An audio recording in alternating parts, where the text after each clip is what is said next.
Hey folks, and welcome back to the Small Tech Podcast by EC. Today we've got another amazing guest.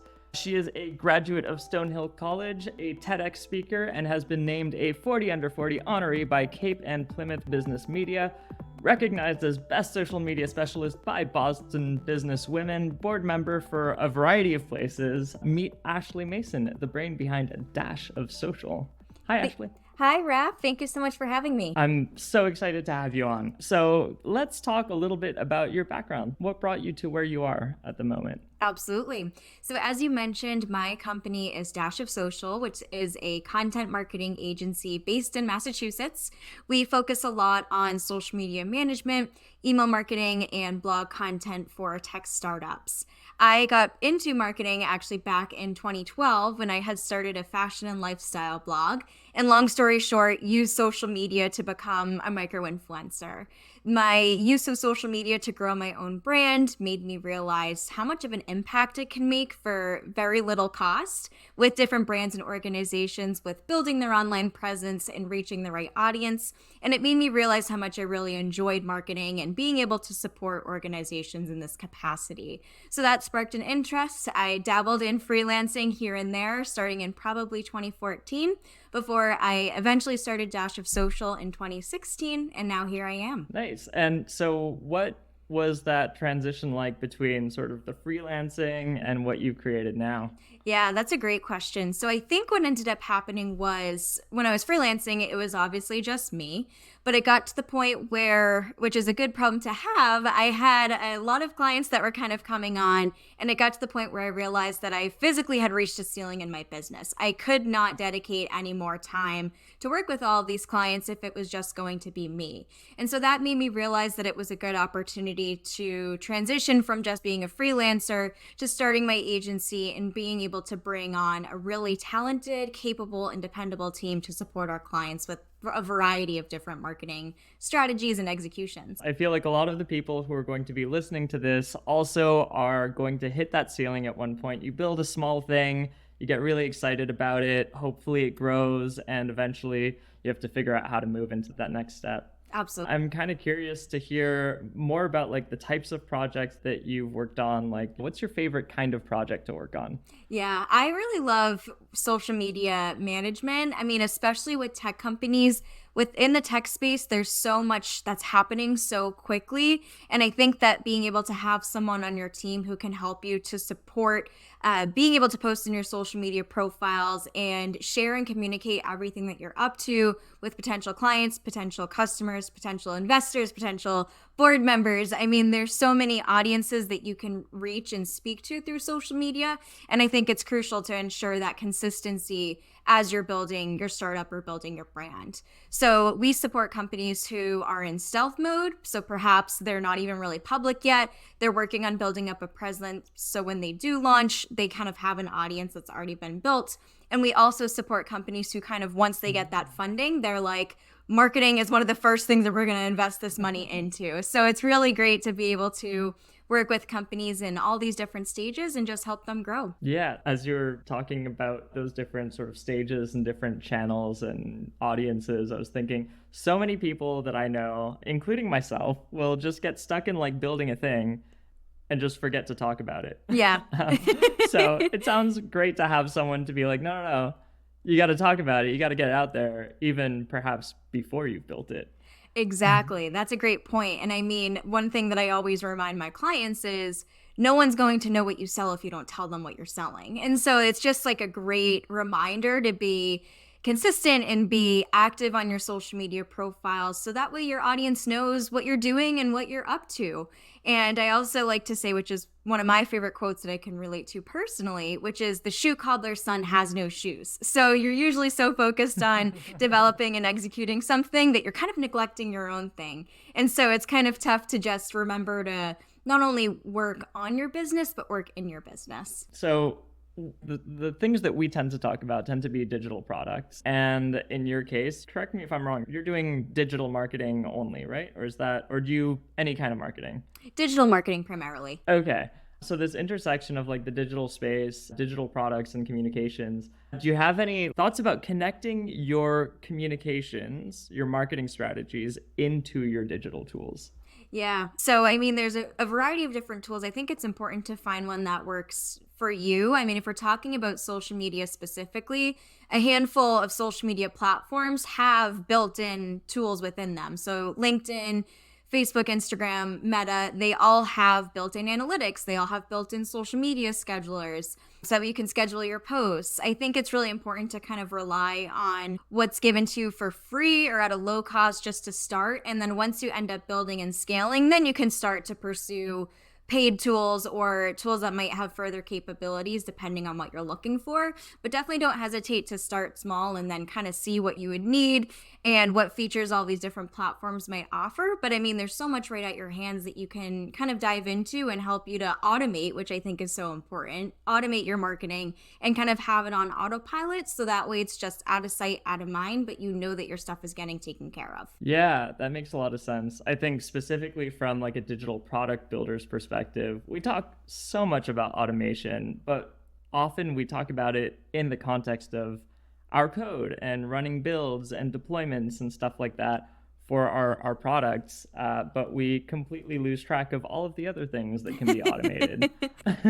Yeah, like your marketing. So yeah, if you can dig a little bit deeper into that, like what can you automate in your marketing strategy? So, of course, there's scheduling. So, I always recommend for anyone who's handling their marketing in-house to, whenever possible, batch create their content. So, that might involve dedicating 1 day per week or maybe a few days per month to creating all of your marketing content. So, whether it's writing your social media posts, scheduling your newsletters, creating blog posts, you're able to then schedule those in advance so that way you don't have to worry about posting in the moment or remembering that you have a post scheduled and, oh, I got to make sure to now post this manually because chances are you just won't do it. So I always recommend automating the scheduling process so that way you know your stuff is getting posted and you're staying consistent. But there's also a lot of automation within analytics, of course. Like you don't have to manually go through and comb through your social media profiles or your website analytics to see how your content is performing. You're able to use tools that automatically pull that information for you. So between the scheduling, between the analytics, I think it's huge to be able to find things that can kind of do the heavy lifting for you so that way you're not so much in the weeds with doing it yourself. I'm going to go down a little path that I think is a little awkward in some ways, which is AI and large language models and all of these things. I feel like that fits into this automation conversation, but I feel like there's a lot of tough conversations to have around that specifically. So yeah, what are your thoughts on AI? Yeah, honestly, this is one of my favorite things to talk about because I think there is a lot of opportunity for good with AI. I mean, I think if you're using AI to just straight up write your content and you're not editing or anything like that, from someone else's perspective, or at least me personally, I instantly know when someone has used ChatGPT to write a social media caption. I think it's really important if you are going to use it to heavily edit it. 100% you need to fact check because it doesn't necessarily mean that the information is correct.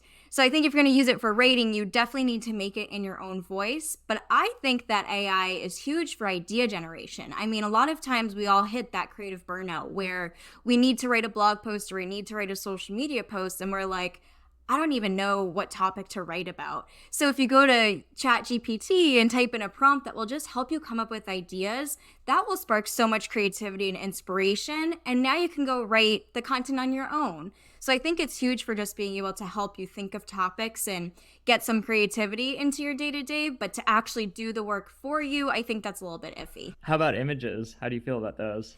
Images, I mean, I also think that's really obvious when someone's using it. I mean, the Kate Middleton image that happened a month or 2 months ago, whenever that was, I mean, the internet blew up when they saw her disjointed body parts. So I think it's really you really need to pay close attention. I mean, we've all kind of noticed stock images as well, where people that are generated by AI and people kind of have like 6 fingers on one hand. And so it's not always generated accurately. So I think being able to just make sure that you're on the pulse with that and triple checking everything before it gets published or before you share it publicly is really, really important. Yeah. So all of this content that we're generating, putting together, scheduling, like how do we deliver all of these things? You sent me a little something about the content marketing trifecta. Do you want to dig into that a little? Absolutely. So when people think of digital marketing, I think they instantly think of social media. And a lot of people are really tempted to just go all in social media and honestly kind of forget that other things exist. I am always feeling like I'm saying to my clients, don't put all of your eggs in one basket. Don't focus only on social media. There are so many other avenues and outlets that you can use to reach your audience and help to establish that thought leadership. So by being able to diversify your marketing strategy into social media, into blog content, into email marketing, now you have 3 well-rounded tactics that you can execute. So in order to do that seamlessly and help you to break down further content, I always recommend starting with producing long form content. So whether it's a podcast recording like this or a blog post or a video, being able to create content that might be a little bit longer in length and then actually take that content and condense it. So you can take that blog post, so to say, and perhaps pull 3 to 5 social media posts from just that one blog and the information that you wrote in it. So you're ultimately repurposing it and you're doing less work, but getting more output from it. And you're able to therefore save time, but still provide value to your audience. Yeah. And so repurposing content, reusing things across channels in different ways. Are there ways that you would recommend or sort of moving people between these different channels? And yeah, how does that work?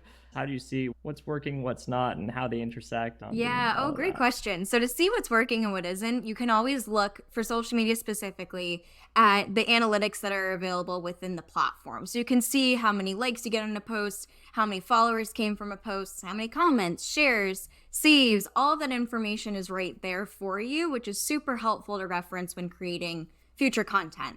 From driving people from one outlet to another, I mean, you can really kind of create some type of circle or cycle where you can post on your social media a call to action for people to sign up for your email list, whether you have a lead magnet that you offer them in exchange for their email address, or you just have a straight up sign up form. You can use social media to promote the opportunity for people to join your email list and explain the benefits that they'll get from doing so.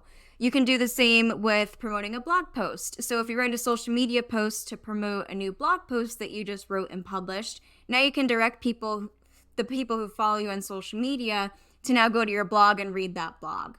You can also drive people from your blog to your social media. So of course, we should all have a website in 2024. So if you're using a website and including links to your social media profiles at the bottom of it, or within your blog post itself, now you get website visitors who become social media followers. So it's really great to kind of think about how ultimately this ecosystem, which is what it really is with marketing, how this ecosystem connects and you're driving people from seeing you on one corner of the internet to now seeing you in another corner. Yeah, there's something that I find difficult to conceptualize, or like, how should I be moving people through a funnel like that? And what should be my top of funnel? How do I lead them to the right places?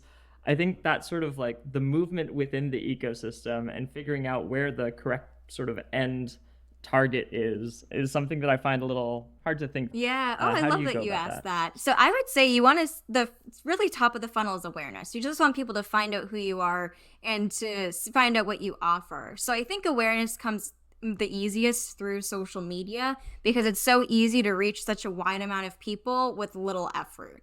So when people discover you on social media, you want to bring them to the next point in the funnel, which is interest. Now that they know who you are, now they're coming interested in what you offer.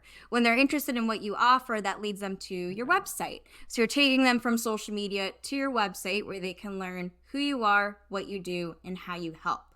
Once they're on your website, they're probably poking around. They're maybe reading blog posts that you've published. Maybe they're checking out the product that you're building and finding interest in that.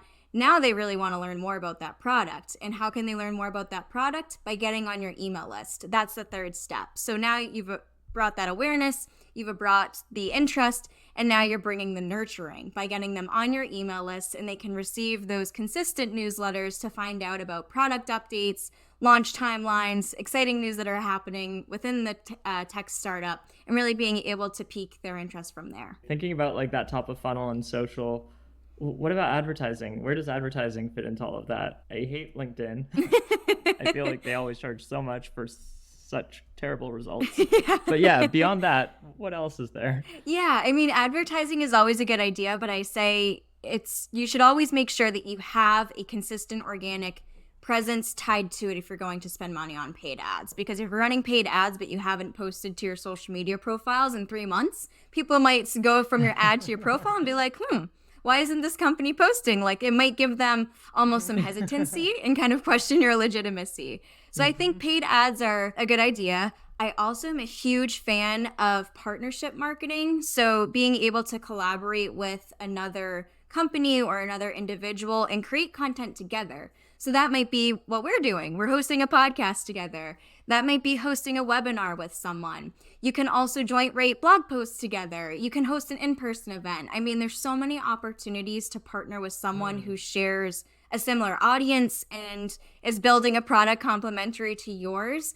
and be able to provide value to your audience itself. Now you're getting seen in front of their followers, in front of their connections through the joint marketing, promoting that you're doing, and it makes such a big impact for such a little amount of effort and time, which is really amazing. Yep. I'm curious what you think of, okay, so if we're thinking specifically about like digital products, marketing presumably doesn't end once they get in the product.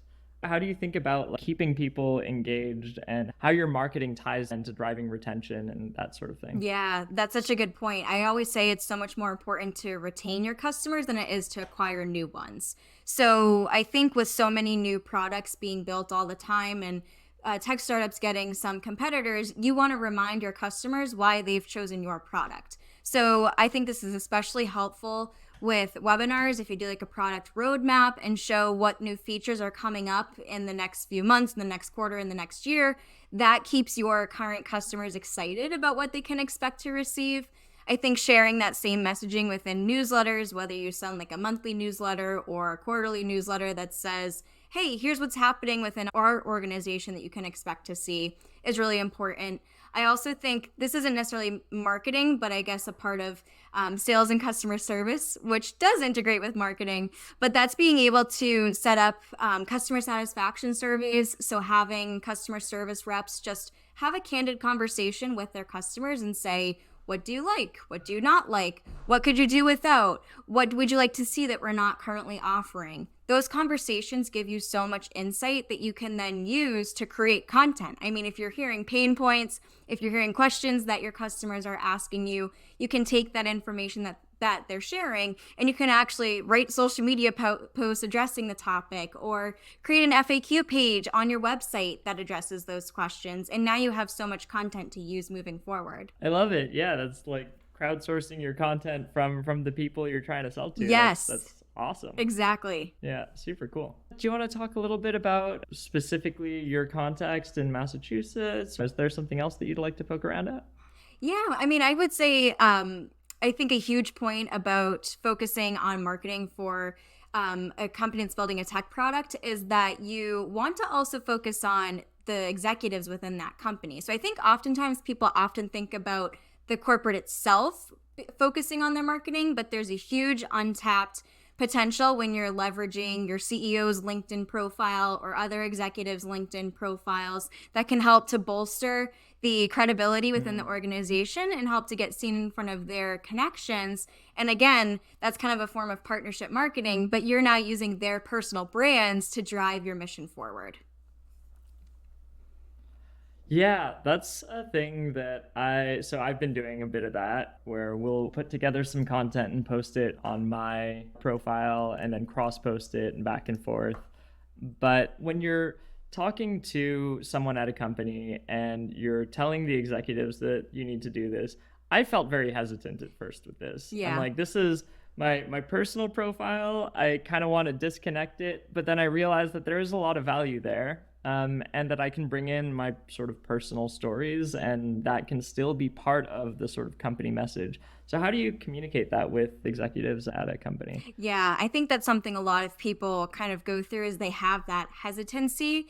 I always say that in the several years that you've been in your industry, you've built up quite a few contacts of people who should know what you're doing and what you're up to. And the chances are that these executives themselves simply just don't have the time to do it. They know that they need to focus on their own LinkedIn profile, but it all comes down to just not having the time or resources to help them do it. So knowing that you can kind of use the people that you've had in your network to your advantage ultimately by sharing what you're up to and what you're building, I think that can kind of pique some interest from people. And there might be people who see that post who come out and who might be now interested in investing in it or interested in becoming a customer. And so you just never know what could happen.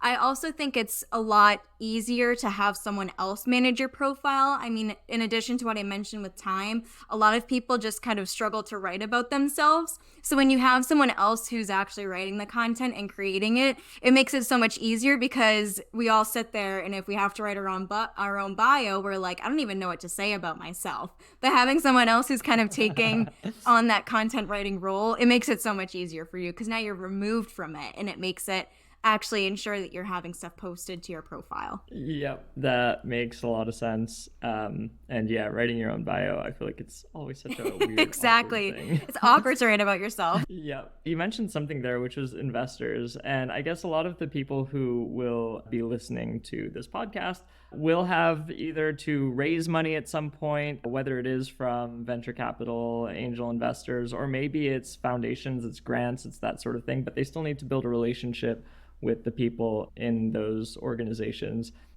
Your work, how does digital marketing fit into those types of communications? Yeah, so I have some clients previously who have actually had an email list segment on their email list who was just actually investors. So it was people who worked at VC firms, and anytime we had an exciting announcement or a partnership, we sent a newsletter to that list, just kind of explaining what happened. We shared a link to the press release. We shared a video that went along with it. It was an easy way to communicate with 100+ people about this big thing that was happening within the organization.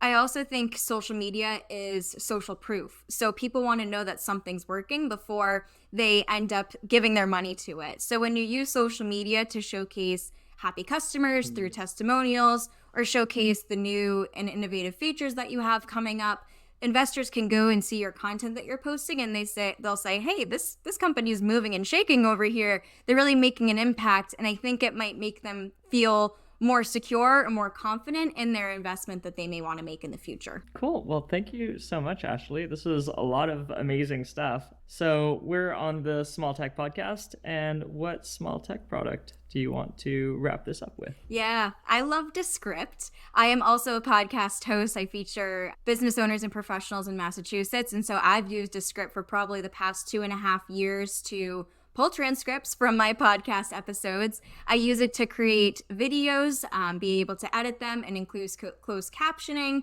And I just really love how easy it is to take a video and make something really pretty and really aesthetic, since I don't consider myself to be a video editor. And I think just the features that they offer at such a great price is really important for someone who's kind of creating their own content and looking to have a professional feel to it. Yeah, that's awesome. I love Descript so much. We've been using it now for a couple of years, and it's such a game changer when it comes to doing videos, doing podcasts, audio.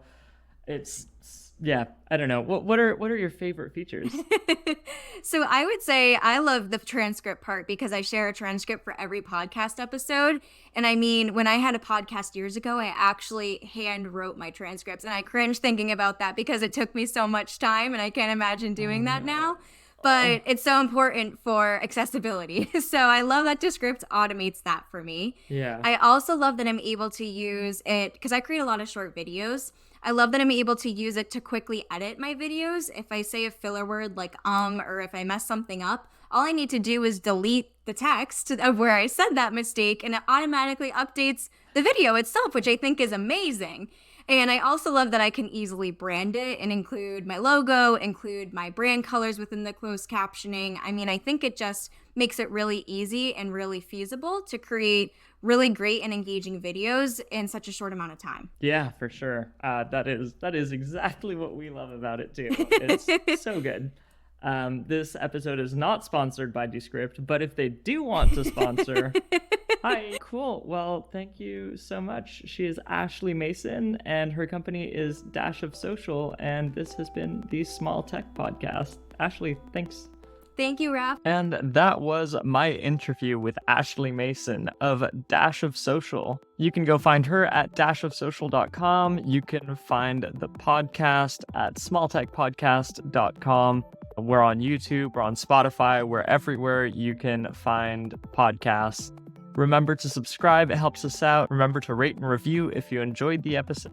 And if you'd like to be a guest, we'd love to have you on. Reach out and we'll talk about all things tech and product building and everything around it. You can also find us at ifimacreative.ca or goec.io. That's probably easier. And I will see you in the next one. We all want to do something good in the world, so go out there and build something good, folks. See ya.